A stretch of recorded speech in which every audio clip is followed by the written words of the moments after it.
நீங்க வெங்கையா பாலு ஆமா சார், என்ன ஞாபகம் வச்சிருக்கிறீங்களே, அதுவே ரொம்ப சந்தோஷம் சார். எவ்வளவு படங்கள் பண்ணிருக்கீங்க தெரியாம இருக்குமாண்ணா? இருந்தாலும் எங்க சார், சில பேர் தெரிஞ்சும் தெரியாத மாதிரி இருக்காங்க சார். என்ன சார் பண்றது? சொல்லுங்கண்ணே, என்ன விஷயமா வந்திருக்கீங்க? நீங்க ஏதோ படம் பண்ண போறதா கேள்விப்பட்டேன். எனக்கு ஒரு வாய்ப்பு கொடுங்க. நல்லா பண்ணுவேன் சார். 11 மணிக்கு மேல ஆபீஸ் வந்து எங்க சார் ஆபீஸ் ஆண்டா வாங்குறீங்க? ஆபீஸ் வந்தா வாட்ச்மேன் வெளியே துரத்தி விட்டுறாரு. அதையும் மீறி நான் உள்ள போனாக்கா அங்க இருக்கிற உங்க அசிஸ்டன்ட்டுங்க ஐயா வெளியே இருக்காங்க, டிஸ்கஷன்ல இருக்காங்கன்னு சொல்லி விரட்டி விட்டுறாங்க சார். இப்ப நீங்க எடுக்க போற படத்துல பெரிய கேரக்டரா கொடுங்க சார். இது வரைக்கும் கொடுத்தவங்க எல்லாம் ஒரு சீனு 2 சீனுன்னு கொடுக்குறாங்க. அதை வச்சு நான் என்ன சார் பண்றது? ஒரு படத்துல ஒயின் ஷாப்ல ஃபர்ஸ்ட் ஓப்பனிங் சீன் நான் தான் சார் நடிச்சிருக்கேன். தியேட்டர் ஆபரேட்டரா பல படங்கள்ல பண்ணியிருக்கேன் சார். அதே நேரத்துல சாக்கடையில எழுந்து வந்து கூட ஆக்ட் பண்ணியிருக்கேன் சார். அது மாதிரி ஒரு படத்துல கதாநாயகி அப்பா கூட நடிச்சிருக்கேன் சார். அப்புறம் ஒரு படத்துல ஒரு மாமனாராவும் ஆக்ட் பண்ணியிருக்கேன் சார். எந்த சீன் கொடுத்தாலும் கரெக்டா பண்ணிடுவேன் சார். அதை பத்தியெல்லாம் நீங்க கவலைப்படாதீங்க சார். நீங்க எந்த கேரக்டர் கொடுத்தாலும் நான் ரொம்ப சின்சியரா பண்ணிடுவேன் சார். அதுவும் இப்ப நீங்க எடுக்க போற படத்துல நான் நடிக்கணும்னு ரொம்ப ஆசை சார். சரி, கண்டிப்பா என் மேனேஜர்கிட்ட சொல்லி உங்களுக்கு சொல்றேன். ரொம்ப சந்தோஷம் சார். சும்மா சொல்ற மாதிரி விட்டுறாதீங்க சார். உங்க நம்பர் கொடுத்தீங்கன்னா உங்களை தொந்தரவு பண்ண மாட்டேன் சார். மெசேஜ் போடுவேன் சார், அவ்வளவுதான். நீங்களா பேசினா பேசுவேன். நீங்க எப்ப சொன்னாலும் நான் டக்குன்னு வந்துடுவேன். இந்த இடத்துக்கு வான்னு சொன்னா ஓடி வந்துடுவேன். வரப்போற படத்துல ஒரு பிரதான கேரக்டர் கிடைக்கணும்னு ஆசைப்படுறேன். எனக்கு ஒரு வாய்ப்பு கொடுங்க சார். சும்மா நடிச்சுக்கிட்டு இருக்கிறேன் சார். சரிண்ணா, நம்பர் தரேன், வாங்கி. கார்டு இருக்கு இல்லையா? நம்பர் இருக்கு. உண்மையாக தான் சொல்கிறேன். கேரக்டர் உங்களுக்கு என்ன கொடுக்குறதுன்னு தெரியல. ஒரு தடவை ஸ்கிரிப்டை பார்த்துட்டு உங்களுக்கு என்ன செட் ஆகுமோ அதை கொடுத்துட்றேன். ரொம்ப சந்தோஷம் சார். நீங்க எந்த கேரக்டர் கொடுத்தாலும் சிறப்பாக நடிச்சிருவேன் சார். நீங்க என் மேல நம்பிக்கை வச்சு கொடுங்க சார். ஒரு வாய்ப்பு கொடுங்க சார். கண்டிப்பாக நான் தரேண்ணா. ரொம்ப நன்றி சார். சரிண்ணா, வரேன் சார். போயிட்டு வாங்க. பரவாயில்லையே, இவ்வளோ பணிவாக வந்து வாய்ப்பு கேட்குறாரு.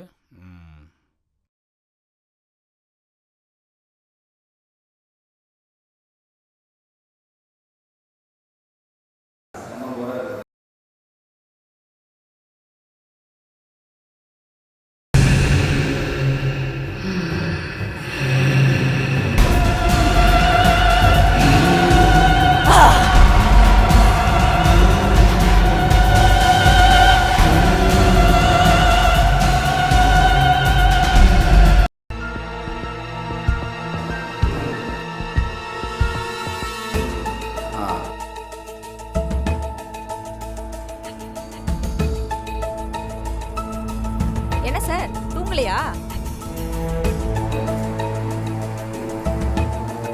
நைட் எல்லாம் முழிச்சிருக்க வேண்டியது, அப்புறம் பகல எல்லாம் படுத்து தூங்க வேண்டியது, அப்புறம் திடீர்னு கனவு கண்டு எந்திரிக்க வேண்டியது. படுத்து தூங்குங்க சார்.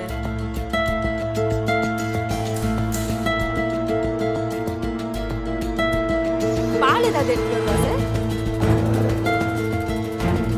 சரிங்க சார், இதை நான் எடுத்து வச்சுட்டு தூங்க போறேன்.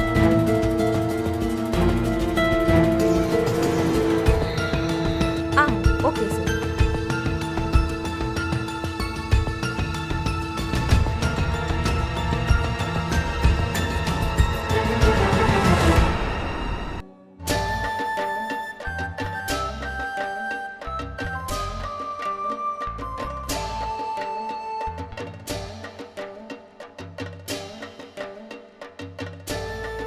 Hi sir. வாமா. இல்ல, ரொம்ப நேரமா என்ன பார்க்கணும்னு வெயிட் பண்ணிட்டு இருக்கறதா சொன்னாங்க. ஆமாம் ஆமாம், பக்கத்தில் ஒரு ஆட் ஃபிலிம் ஷூட் வந்திருந்தேன். இப்போதான் முடிஞ்சது. நீ இங்கே தான் இருக்கன்னு சொல்லி கேள்விப்பட்டேன். அதான் உன்னை பார்த்துட்டு போகலான்னு வந்தேன். சொல்லுங்க சார், என்ன விஷயமா பார்க்கணும்? நீங்க யாரு? என்ன தெரியலையா? நான் தாம்மா, உங்கள் நாயகன் கார்த்திக் ராயன். ஓ, நீங்க ஆர்டிஸ்டா? என்னது ஆர்டிஸ்டான்னு கேட்குறியா? மா 25 படம் பண்ணியிருக்கம்மா. அதில் 5 படம் பம்பர் ஹிட்டு, 4 படம் சில்வர் ஜூப்ளி. ஆமா, அதில் நீ ஒன்று கூட பார்த்ததில்ல? பார்த்தது இல்லையே சார். ஓகே ஓகே, நீ பார்த்துருக்க சான்ஸ் ரொம்ப கம்மி. ஏன்னா நீ பெங்கால், ஹைதராபாத், மும்பை, அந்த மாதிரி அங்கெல்லாம் இருந்து வந்திருப்ப. அதனால தமிழ் படங்கள் பார்த்துருக்க வாய்ப்பில்லை. இல்ல சார், நான் கோயம்புத்தூர் தான். சுத்த தமிழ் பொண்ணு தான். Oh really? Coimbatore? Wow wow. Okay okay okay, நல்லா தமிழ் பேசுற. பட் இப்போ இப்போ என்னன்னா, நம்ம ஹிட்மான் இருக்கார் இல்லையா, அவர் வந்து மேல் ஜாதி கீழ் ஜாதின்னு ஒரு படம் பண்ண போறாரு. அதில் நான் தான் ஹீரோவாக கமிட் ஆயிருக்கேன். பட் என்னன்னா 500 days டேட்டு கேட்குறாரு. ஓகே, பட் டெய்லி வீட்டு வாசலில் வந்து டேட்டுக்காக சொல்ல நீங்கள் தான் பண்ணணும்னு. சரி, அவர் ஏதோ 2 படம் எடுத்தார், 2 ஹிட்டுன்னு சொல்லி சொன்னாங்க. அதான். என்ன விஷயமா சார் பார்க்கணும்னு வந்தீங்க? ஏமா என்னம்மா இப்படி கேட்டுவிட்டா? அந்த படத்தில் ஒரு நல்ல ஹீரோயின் கேரக்டர் இருக்கு. அதில் நீ பண்ணா நல்லா இருக்குன்னு தான் உன்னை தேடி வந்தேன். என்ன ஓகே தானே? சார், நீங்க வந்து ஏன் இதெல்லாம் பேசுறீங்க? டைரக்டர் வரல, கதை சொல்லல, ப்ரொடியூசர் கூட வரல, யாருமே பேசாம நீங்க வந்து பேசுறீங்க. தமிழ் இண்டஸ்ட்ரி பற்றி நீ தெரியாமல் பேசிட்டு இருக்க. என்னை பொறுத்த வரைக்கும் கதை, லொக்கேஷனு, ஹீரோயினி, காமெடி நடிகர் எல்லாமே நான் என்ன சொல்கிறேனோ அதைத்தான் டைரக்டருங்கெல்லாம் கேட்பாங்க. நான் ஒரு கோடு போட்டேன்னா அது மேலே தான் அவங்க நடப்பாங்க. நீ 2 படம் ஹிட்டு கொடுத்ததுனால நீ என் கூட நடித்தா நல்லா இருக்குமேன்னு நான் தான் டிசைட் பண்ணேன். நீ என்னமா சொல்கிற? இல்ல சார், இந்த படத்துக்கு என்கிட்ட 200 days கேட்டிருக்காங்க. இதுவும் பெரிய படம் தான். அதனால கால் ஷீட் இப்போதைக்கு கொடுக்க முடியாதுன்னு தோணுது சார். மொத்தமா கால் ஷீட் கேட்டிருக்காங்க. என்னால பாதியிலலாம் வர முடியாது சார். அவ்வளோ பிஸியாக இருக்கியா நீ? என் கூட போட்டு நடிக்கிறதுக்கு எத்தனை ஹீரோ நீங்கள் ரெடியாக இருக்காங்க தெரியுமா? அப்படி இருந்து நான் ஏன் உன்னை தேடி வந்தேன்? ஏதோ நம்ம காம்பினேஷன் இந்த தமிழ் இண்டஸ்ட்ரிக்கு கொஞ்சம் புதுசாக இருக்கட்டுமேனு யோசித்தேன். உனக்கு அந்த லக்கு இல்லைன்றப்போ நான் என்ன பண்ணுறது?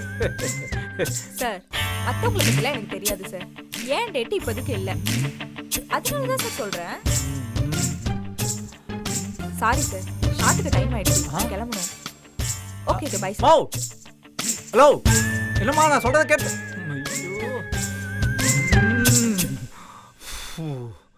இதுக்கு தான் இந்த முன்ன பின்ன தெரியாத பொண்ணுங்கிட்டலாம் வந்து நம்மளா வலிமை வந்து டேட்டு கேட்கக்கூடாதுங்கிறது. இப்படி சொல்லிட்டு போயிட்டாலே. ஓகே, இல்லைன்னா என்ன இருக்கவே இருக்கா? நம்ம போர்ஸாவை கூப்பிட்டா ஃபாஸ்ட்டாக ஓடி வந்துடுவான். ஹலோ ஃபோர்ஸா? யா ஒன்றும் இல்லை, நாளைக்கு ஒரு படத்தோட ஆஃபீஸ் போகணும். உனக்கு நான் லொக்கேஷன் அனுப்புகிறேன். காலையில் ஒரு 10 o'clock ஷார்ப்பாக வந்துடு.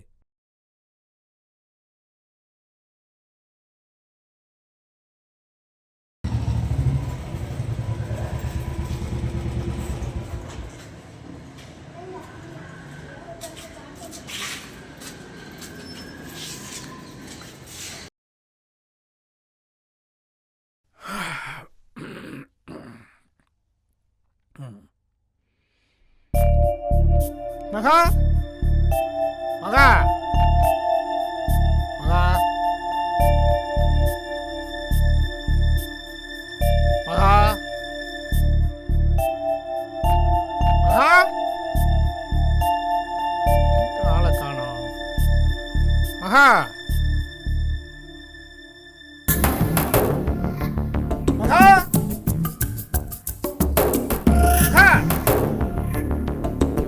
மகா